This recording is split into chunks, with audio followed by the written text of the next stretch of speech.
This is my reading of a novel I wrote titled Lovers, Lies, and Lilies. Almost got Summer Help Wanted in there. Summer Help Wanted is another book that I'll have a reading of later on. First of all, if you're interested in buying, purchasing all or any of my novels, it can easily be done using Zelle, Z-E-L-L-E, at the bank. My bank, both my banks support Zelle. Zelle is free. You can transfer money just like you're sending a check, and you're totally covered. You're totally protected. Should something happen, say I croaked, your money will be refunded to you without a retort from me or me proving that I upheld my end or whatever. But you're covered. That's the whole point. I have done this several times with people even overseas, sending it to a bank or a person here in the United States, because it's only here for the United States. But they transferred that onto whatever with PayPal or some other entity or whatever. At any rate, you can see my email here, ron7560444@yahoo.com. Shoot me an email. Tell me which book you want, and then I'll have your name and whatever, your email address, on my listing at the bank for Zelle. And then I will send you a protected copy. It can't be changed, the words or anything else can't be. It can be shared. If you have people, I don't care. I want people to read my work. That's all. I'm in the twilight of my years. I don't have a lot left. But at any rate, send me that. Let me know something. At any rate, here we go. This is Sarah Barnes, and she's in a terrible situation with her husband, who's become a drunkard, and he is violent. So here we go. "Calvin isn't breathing," Sarah cried into the telephone. "I think I may have killed him. First, if he is dead, I am not sorry. Second, I will not miss his abusive, worthless ass. Third, you did not cause his death. You did not have control of the situation. You were not responsible. So get a grip on reality and be calm. It is not your fault. I'm going to call for help and then come over. If anyone comes to your house except medical help, keep them outside until I get there to take care of everything. I will not be very long. I will locate Jack and tell him what has happened and where I'm going to be. Settle down, stay calm, and I will see you in a few minutes." Carol hung up before Sarah could respond. Sarah slowly turned to replace the telephone, moaning when her injured hand bumped the counter. She sat down at the kitchen table. She sat down at the kitchen table and fiddled nervously with the edge of the tablecloth while thinking about the previous evening. A perfect evening began at a local nightclub. Got a cub there. A perfect evening began at a local nightclub with dinner, a few drinks, and dancing. Several drinks after their meal, Calvin refused to talk more or dance, and just sat across from her with his head down, mumbling to himself. Shortly after Calvin left the table, a tall, muscular man with dark hair approached Sarah and asked her to dance. She politely declined and asked him to leave before her husband returned. He smiled and said, "Do I look like someone who's afraid of the world or all the boogers in it?" "No, I am not questioning your courage. Nothing will be said to you and it won't be your problem. Will it be a problem for you? Yes, it will. I cannot allow that to happen. Please leave. I'm begging you to listen to me. If my husband sees you talking to me, I'll be in serious trouble. You can't imagine how much. Sarah continued looking beyond the man to search for Calvin. If you need help, you sing out and I'll take care of your husband. Got to change pages here. She read directly in the man's eyes with a plea in her voice. You might be able to do that here at the nightclub, but you can't come home and protect me. Please leave. You have no idea what will happen. I know what I can do. Nothing will happen. Oh no, it's too late. Here he comes. Please leave. Maybe he hasn't seen you. I think he has. I'll just explain that I asked you to dance and convince him you did nothing wrong. He can't be upset about that. You have no idea. Please leave. You can't help. You'll only make things worse. He sighed and shrugged and reluctantly returned to his table and slid his drink around to the other seat, positioned with a view of Sarah. Calvin's eyes never left the man once he spotted him while passing the bar upon his return from the bathroom, and he squished Sarah over in the booth seat to sit next to her instead of resuming his seat across the table. He finished his drink, then the one he ordered on his way to the bathroom, while continuing to glare at the man. After what seemed like an eternity, he slurred, "All right, let's go." He stumbled and lurched into a leaning position over the hood of the 2-year-old 1942 Dodge. He often bragged of his stealing the car by paying only $250 when the selling price of the new car was $1,100. Pushing away from the car, he stumbled down the side to grasp the door handle and halt his faltering steps. Slumped forward in the car with his hands on the glove box, he rested his head on his arms and remained silent on the way home, then began drinking and mumbling to himself again.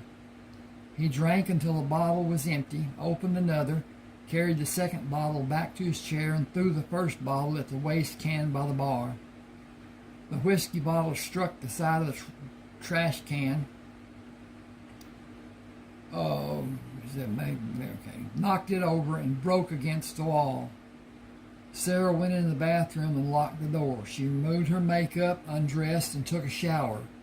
As she toweled off, she wondered if he would drink himself into a stupor and pass out as he become prone to do. Calvin drank moderately before Sarah miscarried, when his drinking increased. He blamed Sarah for being physically too weak to carry his child. The scorn escalated as he began to fault her for anything that was wrong or he imagined to be wrong. The first act of physical abuse was mild compared to the last. With the increase of his drinking over the last 2 months, his anger and abuse increased. She dressed in her nightgown and sat at the dressing table to dry her long blonde hair. The splintering sound of wood filled the small room as he battered the door. Calvin put his hands through the hole in the door and pulled pieces away to make the hole wider until he could push his hand through the hole and open the door from the inside. Pushing the door open, he rushed at her. The first blow slammed into the back of her head, knocking her from the stool. He pulled her from the floor and pushed her through the bathroom door into the second bedroom. "Who were you making eyes at the nightclub?" His spittle flew from his mouth. He hit her, splitting her lower lip, and held her arm to prevent her from falling away from his reach. Her head reeled and her vision blurred. He released his grip and struck her with a right-hand blow to the side of her head, followed immediately by a glancing blow over her right eye. She staggered and swayed, instinct fighting for her to remain standing, but she lost her balance and fell to the floor, shook her head in an attempt to clear her vision, and fought to remain conscious. In 2 quick strides, he stood over her, panting and wild-eyed. The kick to her stomach sent her rolling away from him, but he moved her with repeatedly kicked her in the back, upper leg, and buttocks. When she no longer moved or flinched, he returned to the den and continued drinking straight bourbon. His mood became darker with each drink until he slammed the glass onto the bar top and weaved his way toward the bedroom. Sarah strained to hear the familiar sounds of a liquor bottle against the glass tumbler, then pushed up on her knees and stood on wobbly legs. She staggered, attempting to regain her balance, stood and slowly moved toward the bathroom. Stepping into the hallway, she came face to face with Calvin. Fingernails dug into her scalp as he gripped her hair and slammed her head into the doorframe. Inches from her face, he said, "Bitch, I'll kill you if you ever talk to another man. I'll kill you if you ever try to leave me. You're mine and no barroom Romeo is ever going to have you. You're a miserable lay and a shitty wife. Can't give me a baby, aren't fit for nothing. Don't think you're leaving. I'll stop you. Maybe miserable with you, but you ain't going excuse me.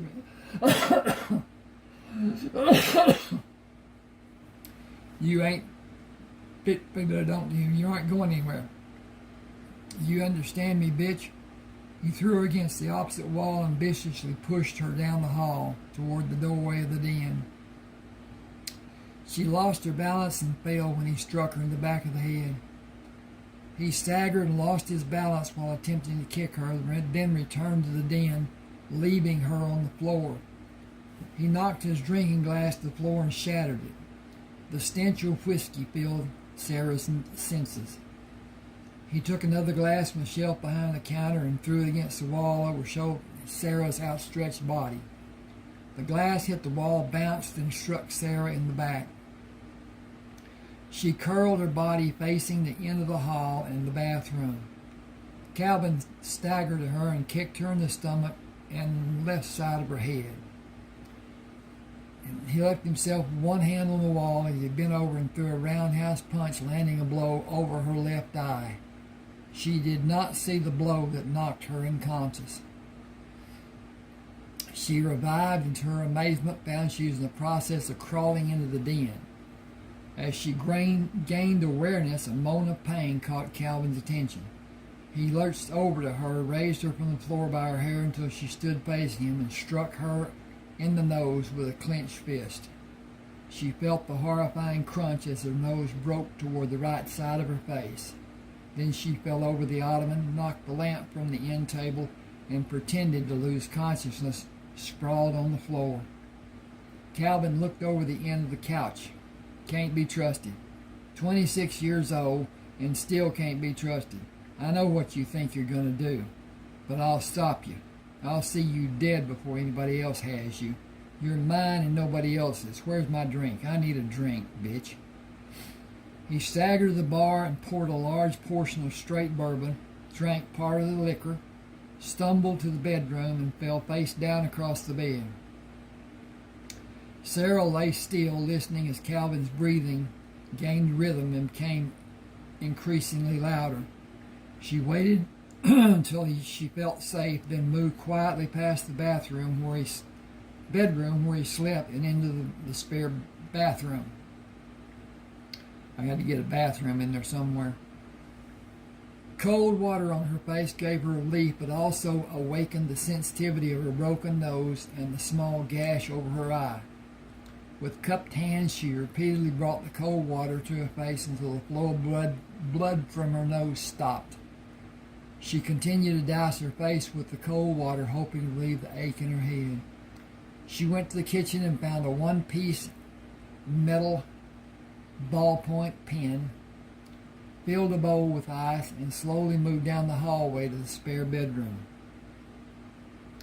A washcloth filled with ice placed over her nose gave her minor relief from the pounding in her head and took a small degree of feeling from the area around her nose. She alternately sloshed cold water on her face and rested her elbows on the basin with her face in the ice-filled washcloth until the pain of her nose lessened to a mild throbbing. She took 3 aspirin and held the ice-filled cloth to her nose for another 10 minutes. With determination, she inserted the ballpoint pen in the right nostril of her nose, and in one push, effectively moved her nose to its original position. She clenched her teeth to stifle a scream. Fresh blood flowed from her nose and tears from her eyes. She bent over the basin with the ice-filled washcloth held up to her nose again. After a few minutes, she stood and leaned her head back with the towel draped over her nose and across her face, leaving only her still bleeding nose exposed to the icy washcloth. She could hold her head back for only a short time before the pain became unbearable. The flow of blood lessened to a degree, and she was able to wet another towel without more blood falling on the bathroom floor. Sarah moved to the second bedroom to lie on the bed. With the towel and ice-filled washcloth still in place, she relaxed her body until the supply of ice melted and feeling returned to her nose. Careful not to make a loud noise, she returned to the kitchen, filled a small pan with ice, and slowly returned to the spare bedroom. She lay still until the ice melted and her nose regained feeling. The bleeding subsided, giving her freedom to clean the blood from the wash basin and the bathroom floor. Lying on the bed in the spare room, she employed the towel and ice-filled washcloth again, then drifted off to sleep until waking with a start. Satisfied when she heard no sound of Calvin coming for her, she set the washcloth and towel aside and slept erratically until dawn. Calvin courted Sarah for a year before they were married in May of 1938, when he was 22 years old and she was 20. Sarah was young, athletic, and beautiful, 5 feet and 9 inches tall, with long blonde hair and blue eyes. She was on the track team in high school, specializing in the 100-yard dash and the 220-yard dash. He asked her to go with him to the senior prom. He was not a very handsome man and acted jealous, besides seeming to be extremely insecure from the first moment she met him. Her sister Carol questioned why she accepted his invitation when it was more than a month before the event, and several others would ask her to go before the time of the prom. Sarah said she felt he was misunderstood, and with a loving partner, he would improve. Carol questioned if she was only rising to a challenge, and continued questioning as the courtship became more chaotic and less manageable. Even then, he was unable to control himself and exhibited his jealousy and low esteem regularly. After they were married, she hoped he would mature and lose his mistrust and mental complexes and become secure in their relationship. She felt that her loving support of him would bolster his level of self-esteem, and he would become supportive of her and himself. Instead, he became worse. After the miscarriage, he became even more moody and reclusive and began drinking beer, ultimately graduating to straight bourbon.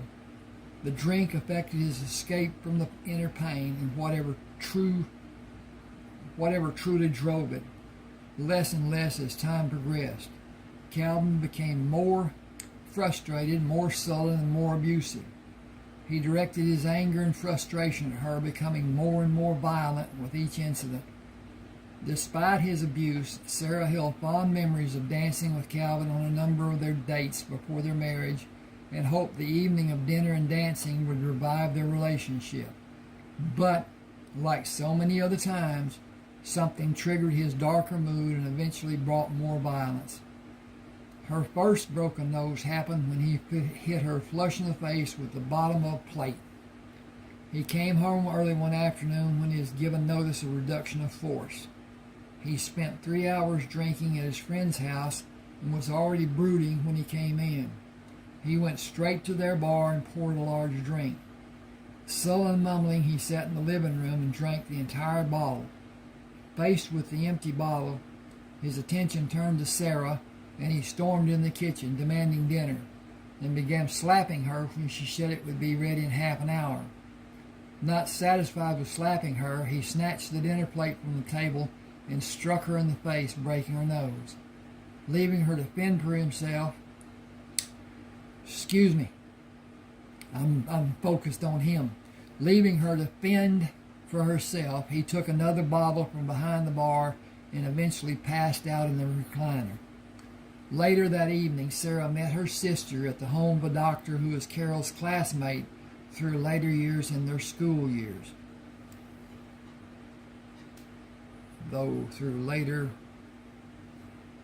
Carol's classmate through later years. Okay, through their later years. I'm not reading that correctly. Anyway, it was who was Carol's classmate through later. That's not right. I got to fix that. Through later their school years. Later. Okay. As he made the needed repair to Sarah's nose, he described the procedure and took her through what he did, step by agonizing step. The doctor said you should not stay with a man who's brutalizing you like this. Your injury could have been fatal if you were struck at a different angle. You are in serious danger. I can't leave him. He will kill me or he will have me killed. You're just saying that, aren't you? I am as serious as this broken nose. He has threatened to do just that if I go to the police. I don't believe I would live 6 months. Carol said, you know I will do anything to help you, Sarah. Roger has been your doctor for a long time and known about your marital problems, and I do not feel we have violated your trust by talking about your situation. He told me about a concoction to lessen the deleterious effect of Calvin's drinking. I had Roger write it for me as a prescription. It will help you by having it filled and give it to you with one condition. You must never tell how you got it. Roger said it must be used with caution, Sarah. Excessive dosage would be detrimental to his health over an extended period. Short term would have little effect, if any effect. Short term would have little, if any effect. Carol said, I planned to tell her about it and see what her reaction would be before I let her have it, Roger. I really think she should hire her own hitman and rid herself of all her problems. Sarah looked shocked. I could never do that. My conscience would not allow it. I would never risk being put in jail. He will eventually stop. Then we will be happy again. Roger said statistics point the other way. Once spousal abuse begins, it usually escalates instead of subsiding. In nearly 97% of the documented cases, it continued until the wife made a marital change. It will only become worse. Statistics show that you will sustain another major injury or be killed. I am required by law to report any abuse such as you have sustained. Sarah stiffened and Carol jumped from her chair. You told me you wouldn't. I will not in this case, but only by technicality. The law states that anyone who comes to my office for treatment or anyone I might treat in the hospital is to be reported. Since you came to my home and since you are my friend, I will remain silent this time, but I will not see you in my home again and not report it. I will do this as a favor this one time. I will record your visit and will not charge you, or I am obligated to report the extent of your injuries. I also will not assist in your suicide. I definitely feel that is what you're committing if you stay in the violent atmosphere that appears to be prevalent in your home. Carol said he has refused to seek professional help. If he doesn't, Sarah, you are in grave danger.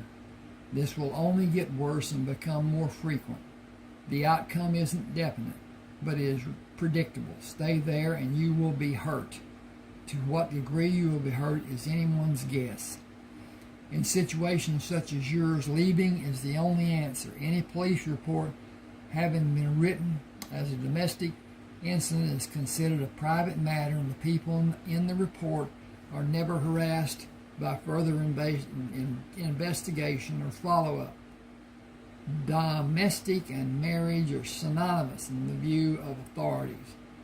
If I report domestic violence, those people with less authority might talk to your husband with the intention of stopping him from being done again. The truth of the matter is, it will only cause his anger to be expanded and your suffering to become greater. Men are kings of their minds. Men rule in the smallest ways to the greatest. Men have rights in 1944. Women just have men, or they basically have nothing. Excuse me while I check on the progress, see what I'm doing here, if everything's okay, and yes it is, we're all right. I'm going to take a swig here.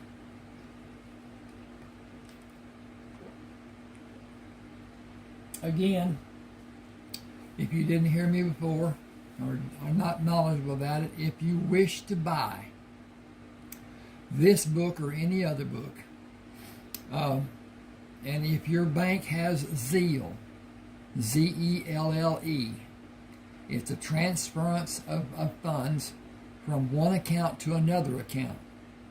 It leaves your account, comes to my account. I will have a recording of it in your email address so that I will know who is paying and who is not or whatever. And then you're protected. You can't lose. If it's such a case that something happens and you didn't get what you paid for, you can just tell your bank. They'll go through a process and your money will be returned. There will not be a problem. It's just safe as it can be. It's just like sending somebody a check, only it takes less time. At any rate, if your bank has Zelle, and I think most do now, both of the banks that I use here in East Texas do have. But at any rate, shoot me an email, tell me what you're doing so I know what I'm doing, and which book you're wanting, and all of that. And then please tell me after you've gotten it if you enjoyed it, and we'll talk. At any rate, here we go again. He's gone through this anyway. Carol said the concoction will slow his drunkenness so Sarah can get an amount of food into him, and that will make him even more sober, won't it? As I told you, it will accentuate the taste of anything is added to. It is a clear liquid with only a slight odor. When it is mixed in alcohol, it becomes virtually undetectable. Mixed and measured to the proper amount, it will dilute the beverage to half or less of the beverage's original strength. It will cause damage to vital organs if it is administered for an extended period. The liver will be affected in the same manner as scoliosis.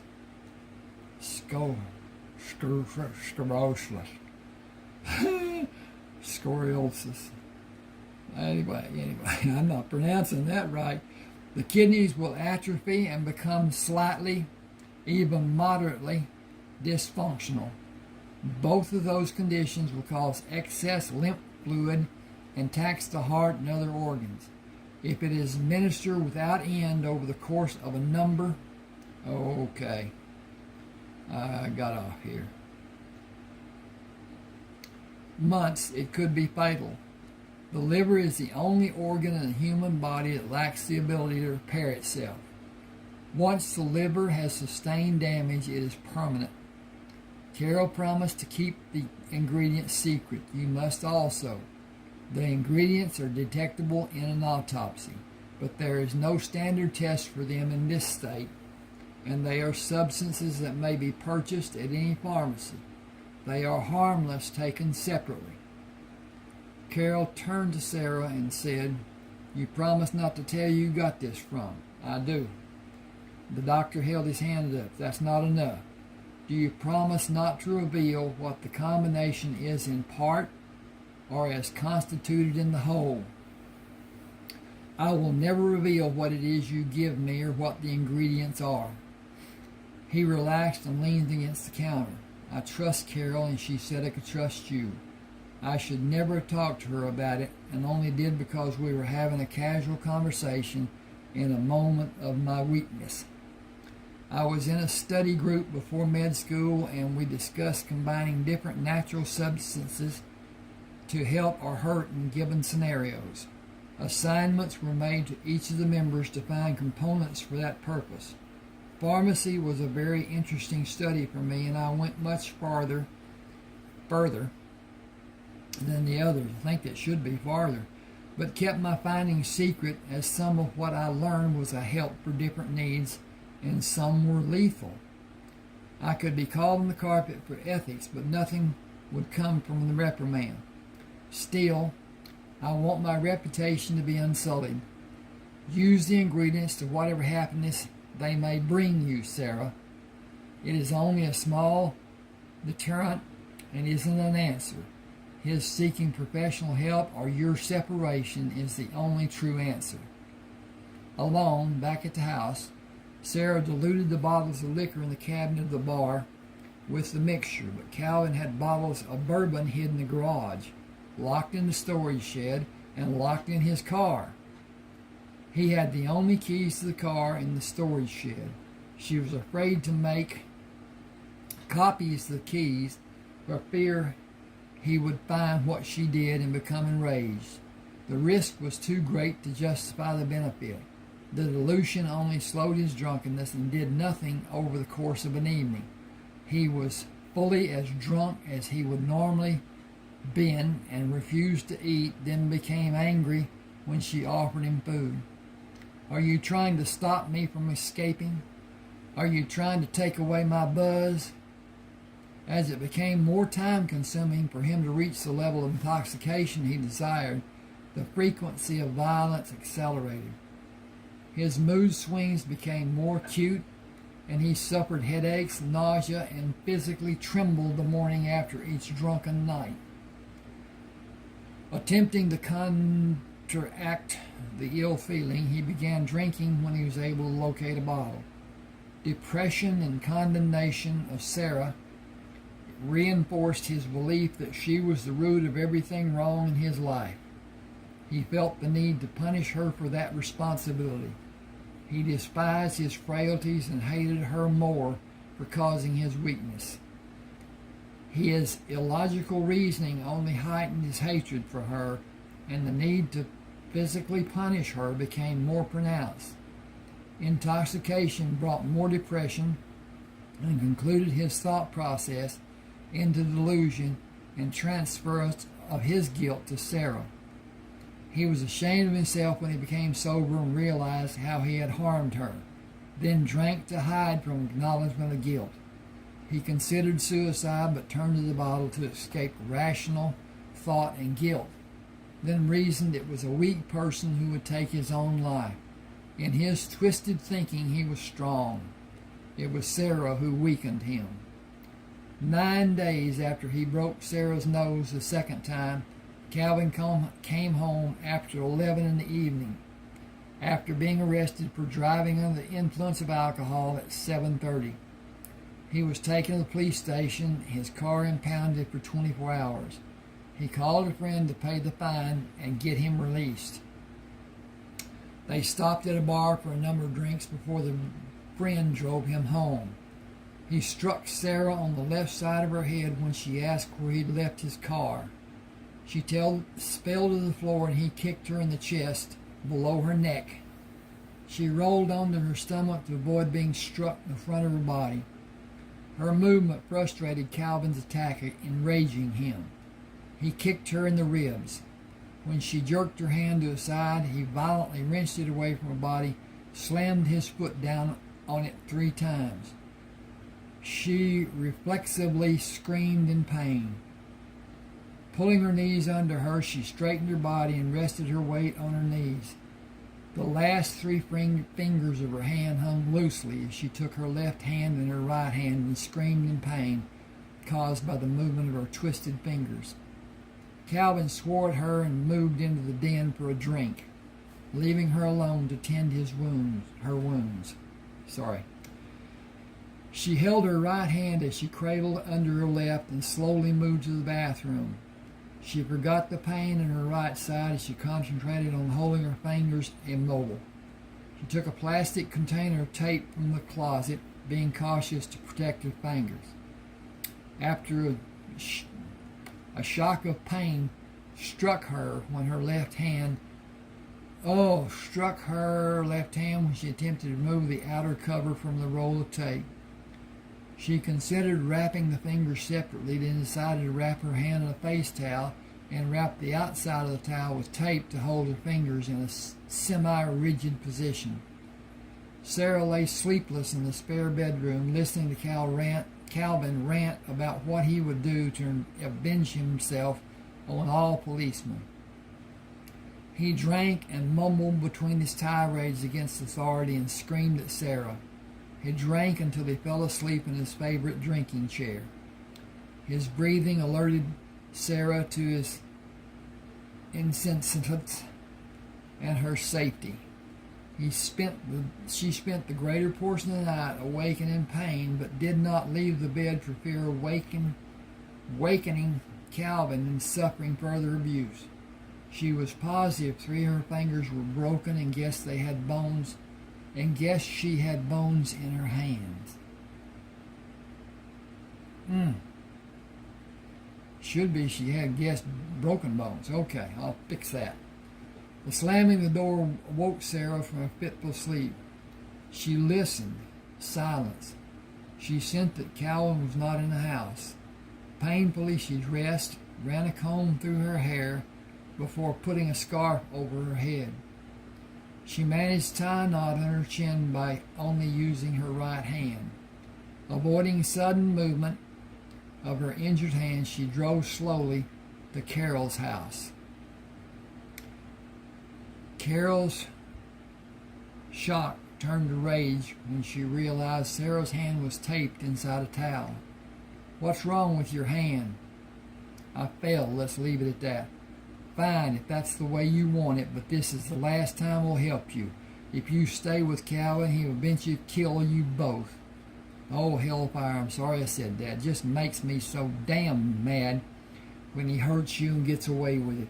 Anyway, I didn't mean it when I said I wouldn't help you anymore. I regret saying that more than you can ever know. I just wish you would make a move and get away from him. I'll help you all I can, any way I can. You know that." "Yes, I do. I know you only said that out of anger because I'm staying with Calvin. I can't leave. He would find me, and I'm absolutely certain he would kill me or have it done. Just be patient with me while I figure out what I can do." "I've been patient. This is a promise. I'm going to shoot the son of a bitch before much longer, and I mean it. I'm not going to watch him do this to you anymore. Jack is buying a large caliber pistol, and I fully intend to learn how to use it. It will be a mercy killing. After I do it, I'm going to plead insanity." Sarah looked at Carol with the realization that her sister really intended to do away with Calvin. "You're serious, aren't you? As serious as the damage that's been done to your hand. I'm not going to stand by and watch him kill you. You and I both know it's extremely probable, if not a complete fact, of what is to come. Yes, I'm going to kill him. It is better be tried by 12 than carried by 6. Better he is in the grave for you to be. Carol, I love you. I'd rather be dead than free Calvin and have you in jail or worse. Give me time and I promise I'll do something to get him to stop. You take all the time you need, but don't expect me to promise not to do anything. If I could have fired a gun the last time he broke your nose, I would have killed him. The bastard deserves to die. What do you want to do about your hand?" Excuse me a second. I'm going to be right back. I'm going to just look at my prognostication. Okay. The problem I have is that YouTube has a limit on time that a video can be done. The length of time. I don't know what it is. I've tried to gauge it by less than an hour, and I've done those that are a little bit over an hour, and nothing's been said, but I don't know if that's because it just hadn't been caught. But I will continue to do that. But at any rate, I'm reading a chapter, I hope, which is about 10 pages. Anyway, Sarah says, can we see your friend at his clinic? Will you stay calm and let me get through the bones being set and not say anything? What the hell are you talking about? Do you know you have broken bones? What has the son of a bitch done? What the hell happened? What happened isn't important. It's important that you allow me to see your doctor friend and convince him that I accidentally had my hand slammed in a car door and I have not suffered abuse he would be required to report. Will you do that for me? I'm certain what the outcome would be if Calvin was ever reported as an abusive husband. I've got to have a reason your friend will believe. Will you help me convince him? Will you stop him if he tries to report Calvin? Will you be a love and do that for me? You know I will. We can take my car, but don't think this is the last of it unless this is the last time you come to me with an injury that we both know Calvin caused. He is a pathetic, miserable excuse for a man, and I'm not going to continue to see him hurt you and do nothing to stop him. I'll do it if I have to. 3 people sat in the waiting room of the clinic when the sisters arrived. Sarah sat down, cradled her hand in her lap, and stared at the floor. Carol went to the receptionist, told her she was there with a sister, and the receptionist told her to go to room number 3. A short time later, the doctor came in. Hello, Carol. Sarah, how did this happen? I fell against the car. The car door was open and I caught my hand inside the door when I fell against the door. Sit upright on the examination table and rest your arm on the tray. Hold your hand palm up. I'll remove the tape and bandage. Is that a towel? I did this last night and I could only improvise. Why didn't you call me at home? You said you wouldn't see me at your home again. I said I would not see you at my home again and not report obvious spousal abuse. Is this reportable spousal abuse? Carol smiled and put her hand on his shoulder. No, this is not. I hoped it wasn't, but the indications I first observed led me to believe it was. Now let's see what damage can be done by being smashed inside a car door. Sarah stifled a scream as he removed the tape and opened the towel. Her hand was different shades of purple, red, yellow, and black. Swelling made her hand look like the appearance of a balloon attached with twisted fingers with blood clots under the nails. We are going to be here at least an hour. The swelling needs to be reduced before I can x-ray the hand for breaks. I can see 3 broken or dislocated fingers. Sarah, you must really hate yourself. From what I can see, you slammed your hand in the car door at least 3 times. What size is the door? I would hazard a guess to be about 11 double D. Would you say that was a fair estimation of the door size? Sarah stared at her swollen hand and did not bring her eyes to meet his. She hoped he would give her the benefit of the doubt and do nothing about reporting her injuries to the local authorities. I should have you disrobed to be certain there are no other regions of your anatomy that sustained injury from contact with that evil car door. Sarah's fear was obvious as she raised his eyes to meet his. He gestured with his hand to calm her. It is only a passing thought. Let's get your hand in the tub of ice and reduce the swelling. I'm going to give you a mild sedative to calm you and then slide your hand over a cradle to keep your fingers steady. The movement will hurt, but the pain cannot. The movement will hurt, but the pain cannot be avoided. It is necessary to remove the swelling. I'll give you a local anesthetic before repairing the dislocations and setting the bones. The fingernails will require relief of the pressure from the broken blood vessels under them, or they will atrophy. Bore holes may lessen some of the damage, but I think you will more than likely lose 1 or more of the fingernails. The burr holes will relieve the pressure and the pain will be less. It is only a small consolation considering the extent of damage you sustained. I think we will find fractures other than those of your fingers when the x-rays are developed. I have other patients to see. I'll come back to check on you in short intervals. Carol, will you come down the hall with me for a minute? Roger led Carol in the empty examination room. We have been friends since the 6th grade, and I must tell you in all confidence, Sarah is juggling a time bomb. Statistics point to her sustaining major to fatal injuries in the future. The severity of actions which I have witnessed by observation of her injuries is increasing. The caked makeup over her eye is concealing a cut. Did you notice the swelling of her nose? It has been broken since I saw her at my house 2 weeks ago. She did a masterful job reforming the break, but the swelling will remain for a few days. My guess would be it happened last night. Just as you are, she is a beautiful woman who's in serious danger. Our friendship is the only reason I will turn a blind eye and not report this to the proper authorities. But she should, or you should. We may both go to her funeral knowing with hindsight that we should have disregarded her wishes and done what was best and what is right. I am only playing a part you and Sarah want me to play. I will only lose a patient and the sister of a dear friend.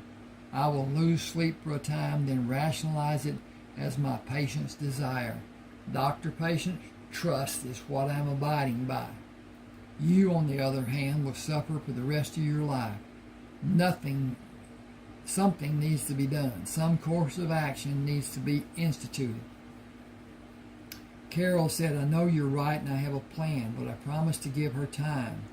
I'm afraid she may not come to me when she needs help if I do something to betray her trust. I can't bear the thought that she might do that. We will give her the time she wants and be good friends to her. I'm not sure what good friends we are being if we let her suffer further injury. She held her hands up in defeat. It's her decision. I'll go along with her for a while, and then I promise you something will be done. Carol returned to the small examination room where Sarah sat with her hand immersed in a small metal tub of ice. Sarah was staring off into space, and Carol recognized the look of sadness and pain mixed with unrealistic hope in her sister's eyes. She asked Sarah, how's the hand doing? I think most of the swelling is about gone. My hand is so cold and there's hardly any pain. Can't wait until tomorrow when the feeling comes back. Maybe you'll get medicine to lessen the degree of your pain. They passed the time reading old magazines until the doctor returned. Roger strode into the room and began examining Sarah's hand, gingerly touching and shifting it to see both sides while obviously trying to avoid hurting her. The swelling has been reduced enough that we can do x-rays and determine if my fears are founded. I am going to give you shots to localize portion of your hand and let you to continue the ice compress for another 20 minutes. Then we'll get that x-ray. You can continue the ice treatment while the film is being developed. Your hand should be reduced to approximately normal size by then, and we can start the repair process.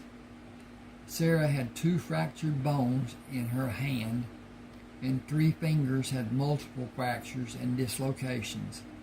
3 fingernails were drilled in an attempt to relieve the pressure of the blood clots and avert the loss of each nail. Her bandaged fingers were taped and held straight in a metal frame with a cast, and a cast was placed over her hand, potentially covering her lower arm. Please excuse me a sec. I'm going to look at this, and then I'm going to take a swig of this old Pepsi.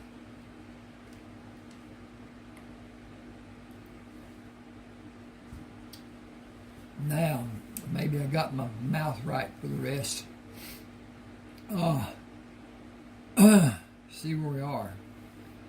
Okay. When the work was finished, he moved to the counter to write a prescription. Take this medication 30 minutes before you eat. You should limit any alcohol consumption to 4 hours before and 4 hours after taking the capsules. It would be best to refrain from drinking alcohol while taking the medication. But if you do drink, a time frame of 4 hours must be strictly observed without fail. Do you promise you will not consume any alcohol inside that parameter?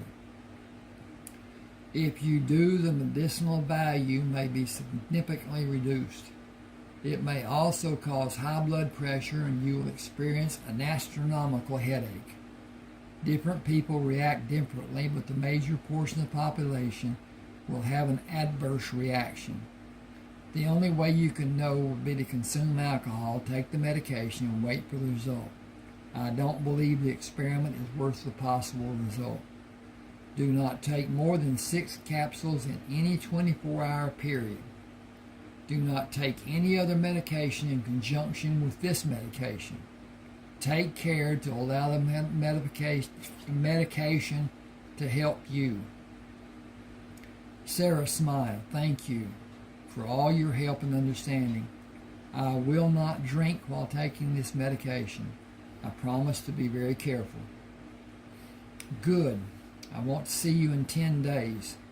There may be further complications. Another method may be needed to facilitate mending of the fractures. There is not by any extraneous car door slamming. Be as careful as you can to avert any jostling or banging your fingers, and if there is any problem at all, come to the clinic or you can call me at home anytime. Got me? I understand. Thank you. Carol turned her head to speak to Sarah as she started the car. Where do you want to fill the prescription? How about going to the pharmacy at Bartlow's? I've always thought it should have been proper for the owner of Bartlow's to change the name of their store to a spelling that would be easier to read. Something on the order of Barlow or Bartlow. It would be better for the younger people. Carol drove to Bartlow's supermarket and had the prescription filled. Sarah waited in the car. Returning with the prescription bag, she gave it to Sarah and adjusted the seat belt around her waist for the trip home. Sarah took the plastic bottle from the paper sack, and 2 prescription labels for refills fell on the floorboard. Carol loosened the seat belt and bent over to get them for her, then read the dosage and other information typed on the labels. This has instructions: take 1 capsule 4 times a day, and there are 40 capsules in the bottle in each of the refills. That brings the total to 120 tablets, which you are not supposed to take while consuming alcohol. I need to talk to a certain doctor about his intentions. No, you don't need to talk to anyone. You never saw this prescription. You never saw me today. You never left your house. By the way, did you see a rather handsome man in the grocery store while you were getting the prescription filled? The prescription that I never saw? Yes. I believe I didn't see the man who you also didn't see while I was in the grocery store helping you get the prescription I never saw. That's enough confusion about what was or was not. He is the man who asked me to dance at the nightclub. He is also the manager of the store, and his last name is the same as the store chain.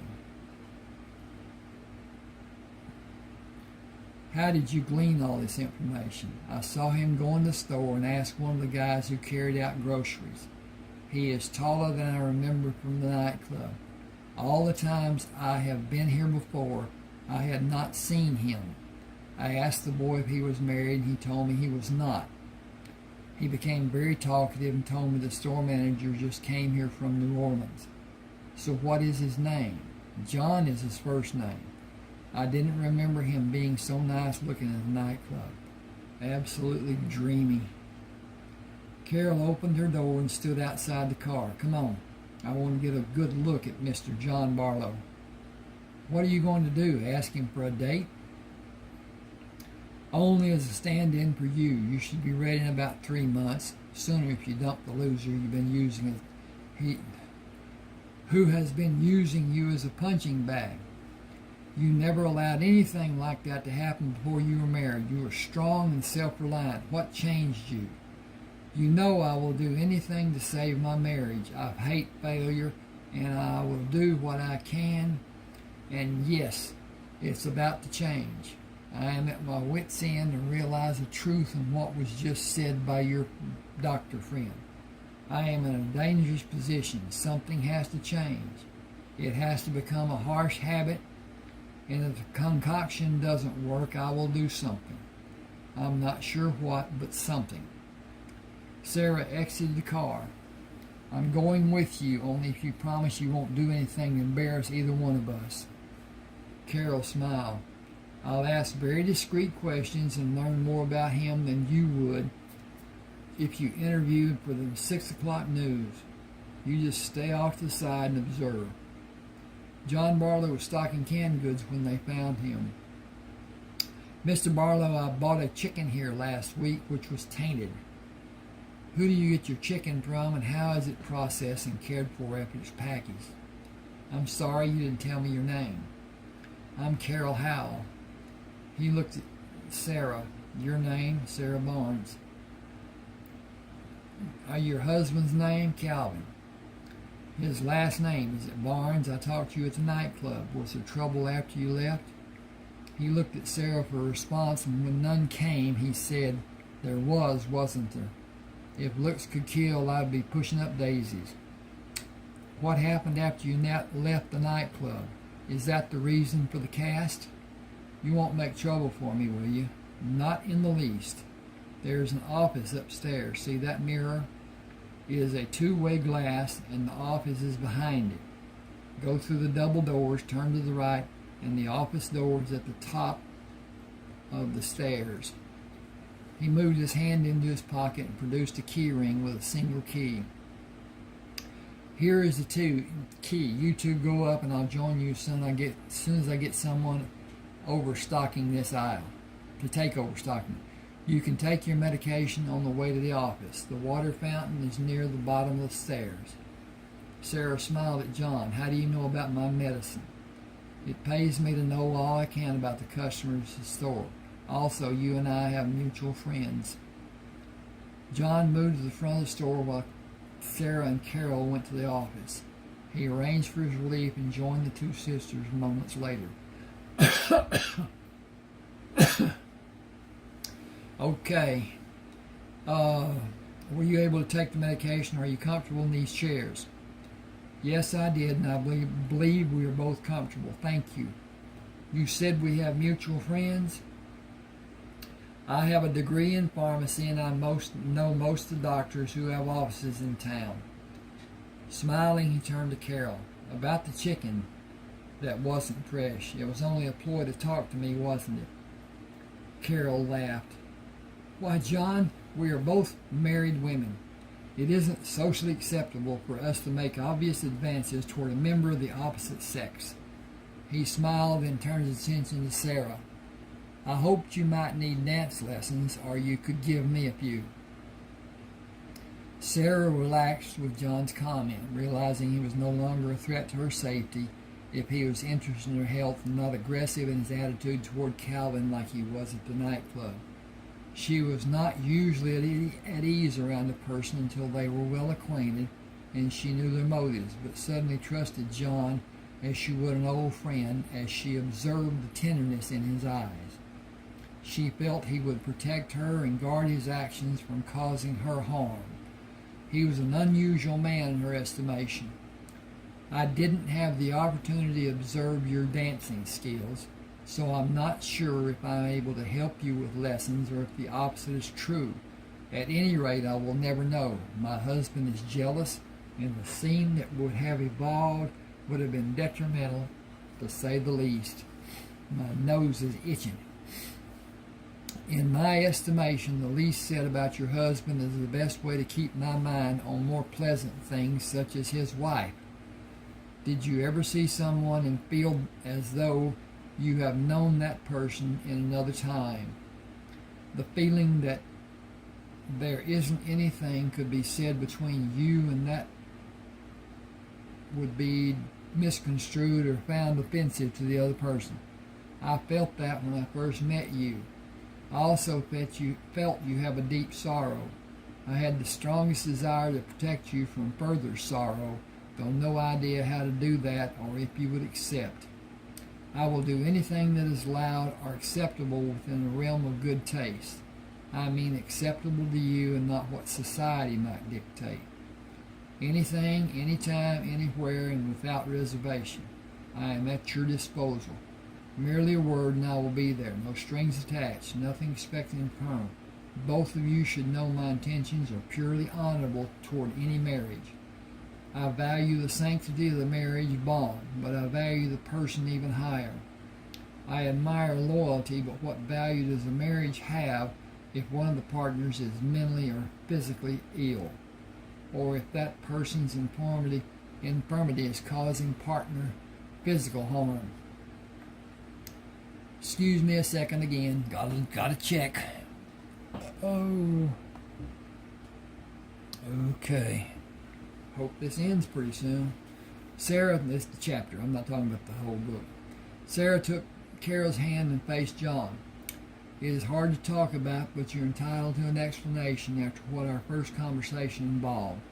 Evidently, from what I told you at the nightclub and what you have learned from other sources, you already know my husband is abusive. It started slowly and has evolved to the point that I'm afraid I'm in danger of being seriously hurt to a greater extent than what has already happened.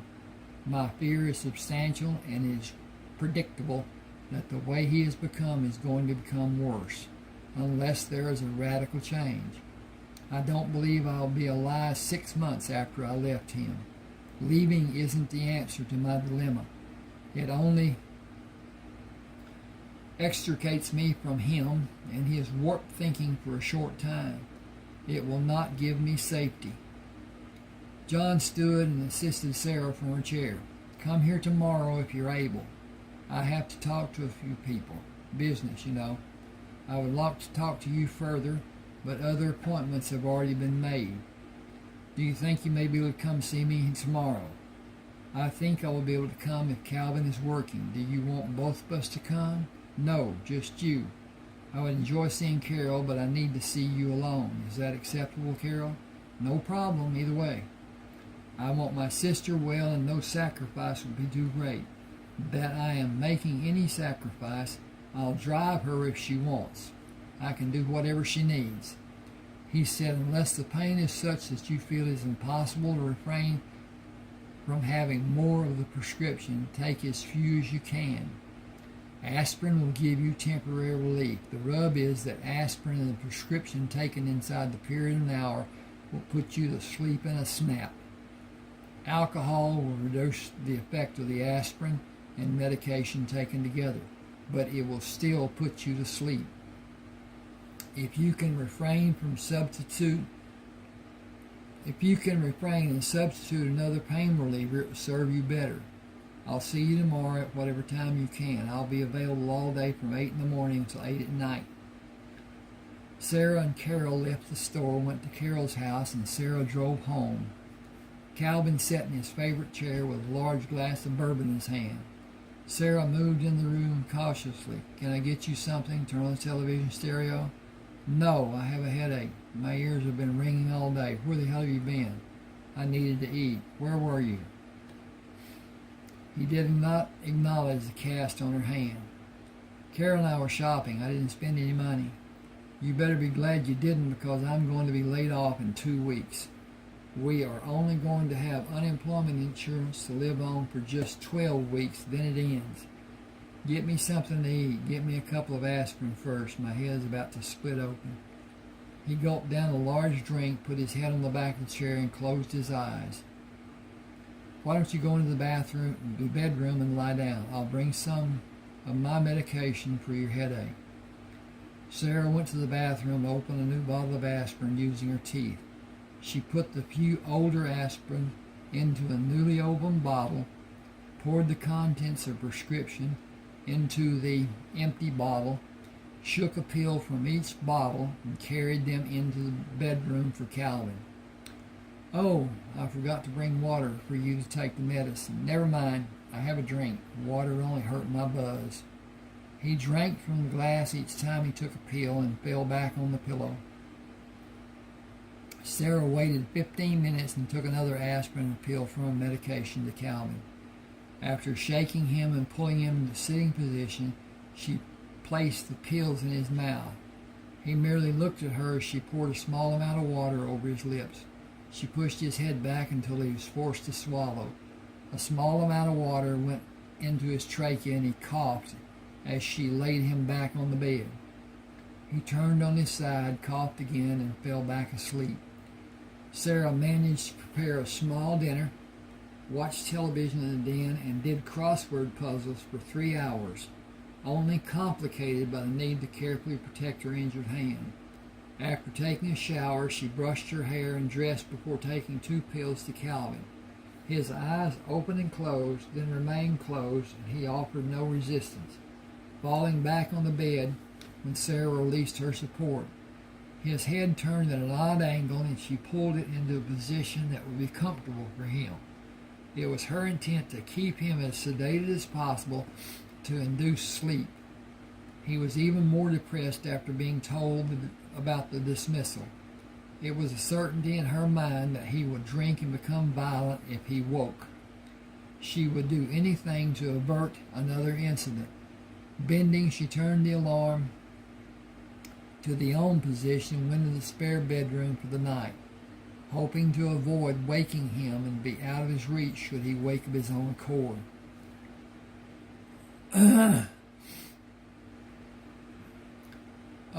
She would wake of his own volition and become violent. Sarah was awakened in the morning by the clock radio beeping in the master bedroom. Moving into the bedroom, she turned the alarm off, shook Calvin, and called his name. His eyes remained closed, and she shook him again. "Come on, Calvin, you're going to be late for work." That would be a fine ending to an unpleasant situation. They might let you go even earlier. He lay still when she let her grip relax. His head fell to the side in the same odd angle as it had been the night before. When she moved it to an upright position on the pillow, she gasped as she felt coldness in the touch. She put her hand over his chest with the blanket and covered it between him and her hand. He wasn't breathing. "Calvin!" She frantically moved her hand under the blanket and felt only stillness in his chest. Jumping back from the bed, she covered her mouth with her hand, tears streaming down her face. "I've killed him. He's dead, and I've killed him." She sank to her knees on the floor and sobbed into her hands. "I've killed him, and they will put me in jail. They will put me in jail and then kill me. What have I done? Oh, God, what have I done?" Okay, that was 2 chapters that I read, evidently. I don't remember going past the 2nd chapter, but anyway, that's okay too. At any rate, please subscribe to my channel. Thank you for being with me this long, and I hope you enjoyed it. And if you want to buy a book, let me know. Please subscribe, hit the like button, hit a share, do what you can. All of that helps me and the YouTube people, and I appreciate you.